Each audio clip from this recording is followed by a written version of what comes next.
Hello, I'm Saffia Widdershins, and I'm here in RFL Advocacy Sim at the build done by the RFL team Steelhead Salmons, which they've called Le Inferno.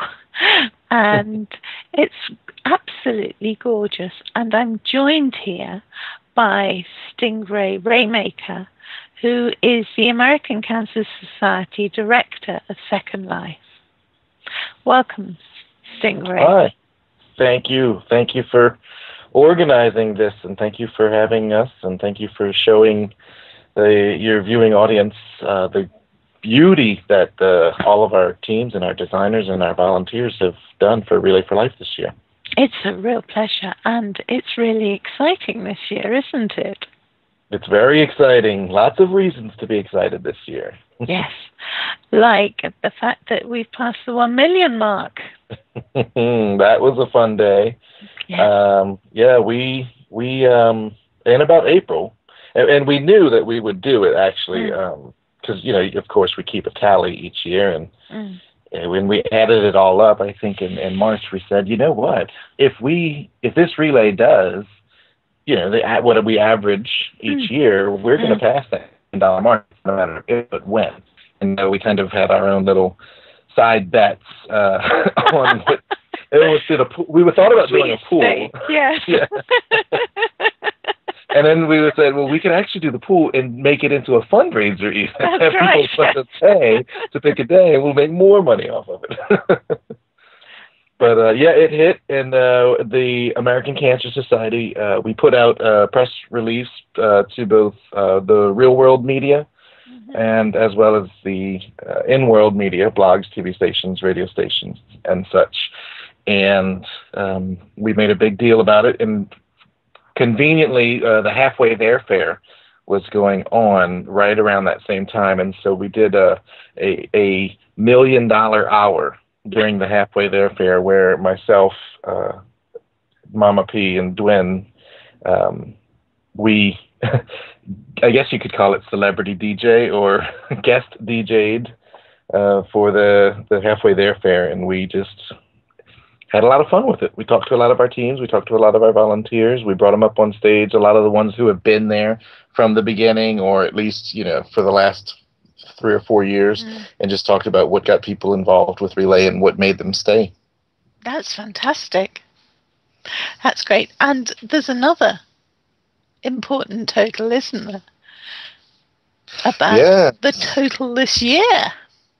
That's right. It took us, I think it took us 7 years to raise $1 million. I think we're going to hit the 2 million mark in less than half of that amount of time, because this year we've already surpassed $300,000. That's incredible. That's the highest ever, isn't it? Highest ever. That's right. 2010 was our previous record at 272,000, and this year we blew it out the water. Oh, that's it's an amazing total when you consider it's all raised by Linden's, which that's right.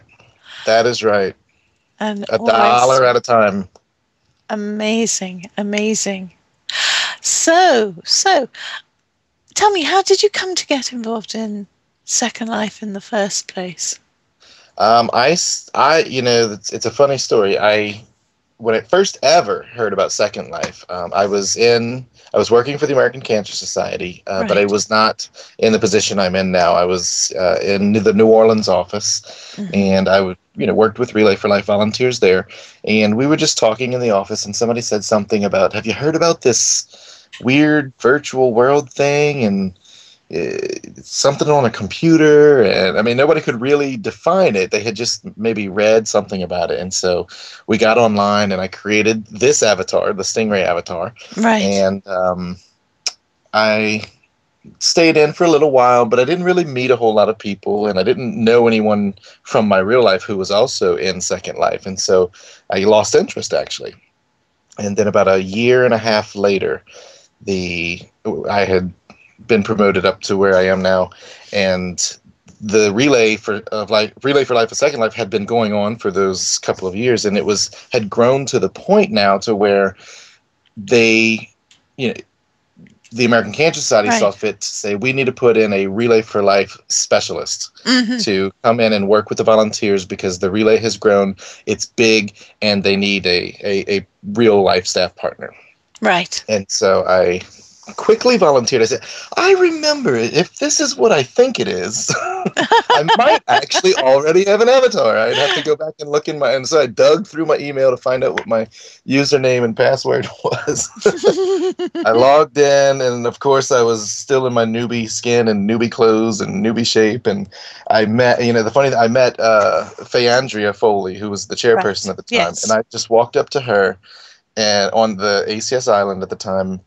Didn't know who all I had been given was a name. They said, go in, meet this person, that's your chairperson, and go from there. So I walked in, and I walked up to her and said, hi, I'm your new staff partner. And she's like, she looked at me, and the first thing she says, she goes, we have to go shopping. She said, no one is going to respect you. And so she and a couple of volunteers bought me some hair and some clothes and some skin and got me started up, and showed me the ropes, and it's been one of the greatest things that I've ever done. It is completely amazing, isn't it? It is. It's, I tell people this all the time. I feel like I tell this story all the time, so some of your viewers may have heard it already, but I can sum it up that the best thing about it was that first year we're standing on side the track, and I'm talking to someone, and a dragon walks by, and he's going in the wrong direction. And amidst all these people, and someone just yells out, somebody needs to tell that dragon to turn around, he's going the wrong way. So the issue wasn't the fact that there was a dragon on the track. The issue was just that he needs to the wrong way. And so right in there, I was like, okay, this is going to be a really good event. I'm going to really love it here. And that's what it unifies communities. I mean, we've got representatives from so many different communities across so many different groups across the grid. And for at least this 24 hours, they all come together in one location and put aside any differences or put aside anything. I may not be interested in what your group has to do, but we're going to, walk arm in arm this 24 hours because we have a common enemy, and that's cancer. And that is cancer. So what are you looking forward to this year? One is to experience all the designs. Last year, my first year, I was a guest judge for the campsite builds, and it took me 24 hours to look at every single campsite. So I made one lap. Yeah. Then the following year, I was like, I can't do this. I can't. I wasn't able to talk to anybody, and so the last year, Mama and I judged the design sims. I'm definitely looking forward to judging the design sims again this year because there's fewer of them, and they're just so big and they're so beautiful, and it really, I tell people it's the best designers in Second Life are here. Yes. Absolutely. Yes. It's like a who's who exhibition. I've been looking around them, and they are really incredible. And the team campsites are too. Yes. I mean, this one that we're shooting in right here. This is a team campsite. This isn't even a. Yeah, this isn't even a designer build, but yes, utterly stunning. It's phenomenal. That, and I'm trying to think what else. Meeting people. We have a lot of new teams and a lot of new partners. So I'm looking forward to talking to them after opening ceremonies or, kind of halfway through the relay. Sure. And I love talking to people whose it's their first year. Yes. Because when you see it for the first time, it's this glow and you're like, oh my goodness, I finally get it. Or, I never absolutely. knew. And it's completely awesome to look at and to experience, because there are lots of people have put up interactive things, haven't they? I understand there's going to be a pirate battle going on. There is. That's one I can't wait for. The first year, the sailing community has been with us since the beginning, and but this year they've got the pirates are here. They've got a submarine That's you can actually ride the submarine underwater. I'm gonna try to watch the pirate battle from underwater. That's gonna and watch as they sink slowly. That's right. Past. Wave to them as they. But I did get a sneak peek at the pirate build, and the words I said, I felt like I was in Disney World. You know how when you go to Disney World, you really do feel like you are placed in that park. Or I'm sorry, in that environment. You know, you're in the park. It's a build of, Disney World is like a giant build, but the pirate build is so realistic and so detailed and just beautifully done. You feel like you're in a theme park. You feel like you're there. I went sailing with some pirates the other week for my own show, and it was such fun. Did you have to wear your pirate gear to go, or? Yes, I wore a sort of I kind of cross-dressed and looked more like a rather respectable cabin boy. That's great. See, and there you go too. And there's a comment there that's what's so special about Second Life. And I tell people, I rode with some pirates to do a story the other day. Yeah. What are you doing this weekend? Oh, I gotta go take a cruise with some pirates. Yeah, I'm hanging out with pirates this weekend. Don't step on any of the tinies while you're at Relay either, right? Oh, yes, that's true. The tinies may come and invade us. The tinies, when we did a very serious, very straight-laced, very, very serious film about the Bills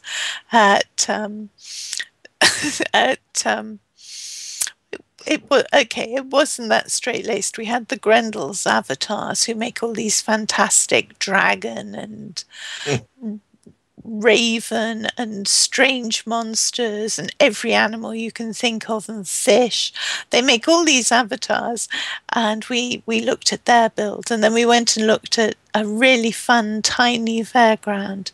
And once the tinies had been on, they got very excited and they came and tried to storm a castle where we were filming. and they were saying, "Get the pitchforks, get the torches." And you're like, just jump up and down. Yes, okay. It's like Gulliver's Travels, right? Isn't that the... Yes, that's right. When you've got the disparity in size. So, yes, I mean, some of the people we're going to be looking at, we're going to be talking to a whole bunch of Second Life children who are utterly thrilled by the whole relay thing. They're all on camp at the moment, and the highlight of their camp week is to come and take part in relay. Oh, wow, that's great.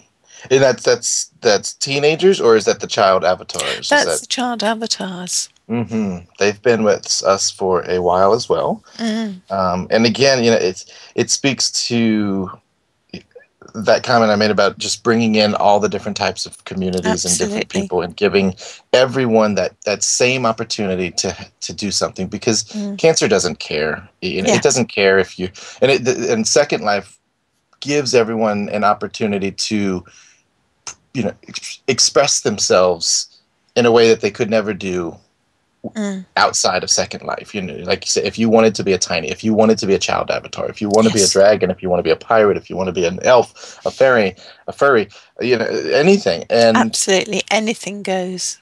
And it does. And that's that freedom of self-expression is what's so special about this. And I'm just so thankful that I get to represent the American Cancer Society, who recognizes that Relay for Life is an event that is about a community. And the beauty of the format of Relay for Life is that it allows itself, because it's volunteer driven and it's volunteer run, it allows itself to take the form of whatever community it is. Now, before we ever were in Second Life, what that meant was, if it's a rural community, or if it's in the country, or if it's in a city or an urban atmosphere, or if it's a religious community, or if it's whatever. And then when we came into Second Life, that took on a whole new meaning about taking the form of the community. Yes, because the community is so rich and so diverse. That's right. It brings a new meaning to diversity. Mm. And the other thing, of course, is this is an international community. It is. I think this year we have more countries involved than ever before. Brilliant. And I would have to defer to Poppy Zabelin on that one, though. 96 countries are represented this year. Oh, that's amazing. Mm-hmm. That's and we had to check. Amount. We had to check. The first number that we thought it was 130 or so countries, and I had to do a quick search on Wikipedia. I'm like, are there even 130 countries? Are there some people claiming sovereignty that shouldn't be? No. Yes. In fact, they're just a minute little island. Yeah. But yeah, 96 countries have been claimed, and it's in Relay for Life in the real world is actually held in 20 countries around the world. So we actually are bringing Relay to an additional 66, 86. I'm not good at math. 76 countries. That is an incredible thing, isn't it?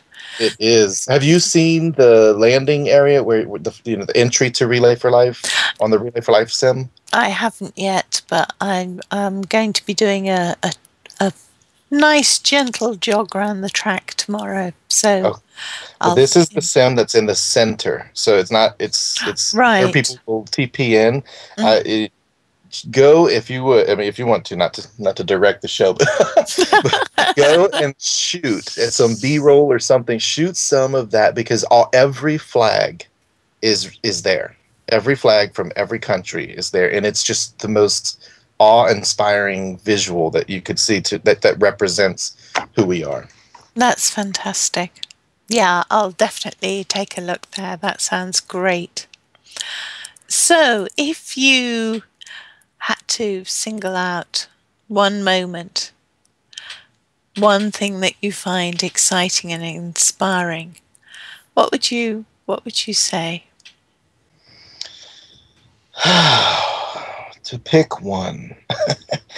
I would say, and I'll pick one from this year because again, I really want to focus on this year. We because of the million, we focus a lot on years past, and before this one that I'm going to tell you, it would have been that dragon story. That was the moment that I knew that there was something special. That was my moment. Yes. But this year, we had our heads down. We were very, focused on the business side, the logistics, making sure the sims are ordered, making sure the prim counts are there, making sure the parcels, making sure all of the the businessy side of Relay was being taken care of, making sure, their sponsors were being recognized, and we had our new partner, all this stuff. And you kind of, and we didn't realize that we needed that kind of punch in the gut.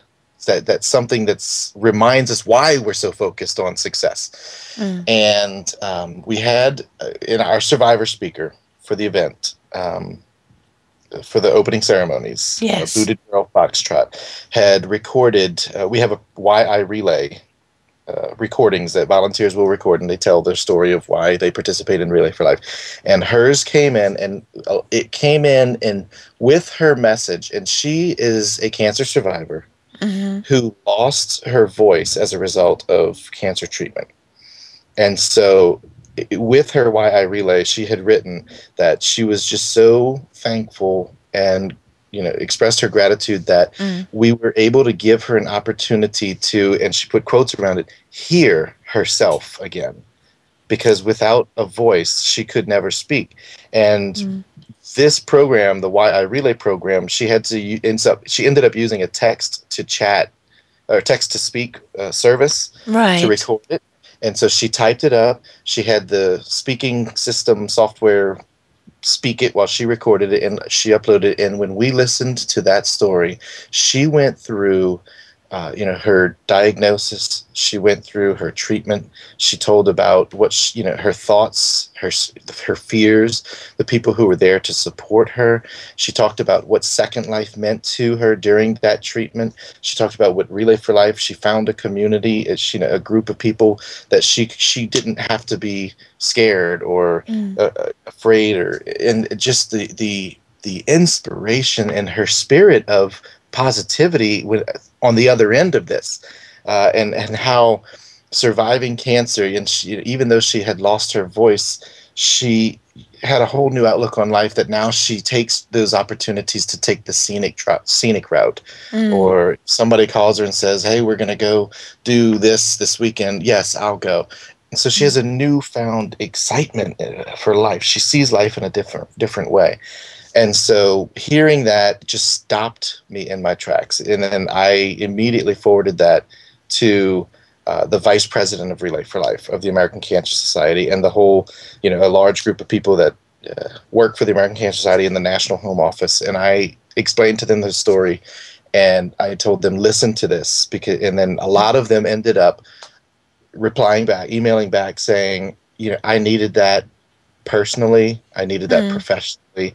I needed to hear that. That was, and again, for all of us, it transcended Second Life. Right. It everyone that I shared that with in the real life American Cancer Society replied back and just saying, like, thanks, you just made me cry. Or just, it gave us all that reminder. Like, sometimes we do have to stop. This is why we do it. And remember, this is why we do this. There's always going to be conflict resolution that has to go on. And there's always going to be people who disagree, and people who want to do things that they can't do, or this, that, or the other, and challenges we have to overcome. But to stop and remember that what we do makes a real difference in people's lives. Yes. Just makes you feel like you're part of something special. That's wonderful.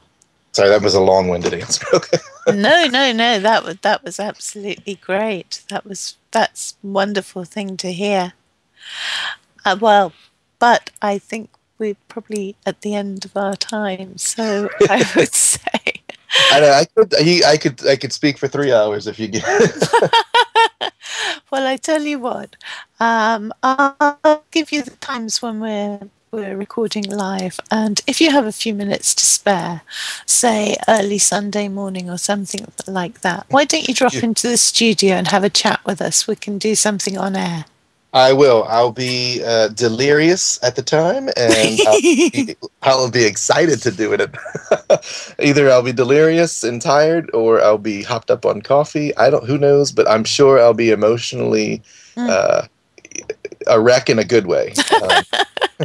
You just get this warm feeling, and the sun shines a little bit brighter on Sunday morning, doesn't it? It does. It does. Well, if you pop in to the studio Sunday morning, we'll have a chat. I will. I'll show you what it looks like during Mardi Gras the next morning. That's true. So again, thank you for picking up this project and not letting it fall.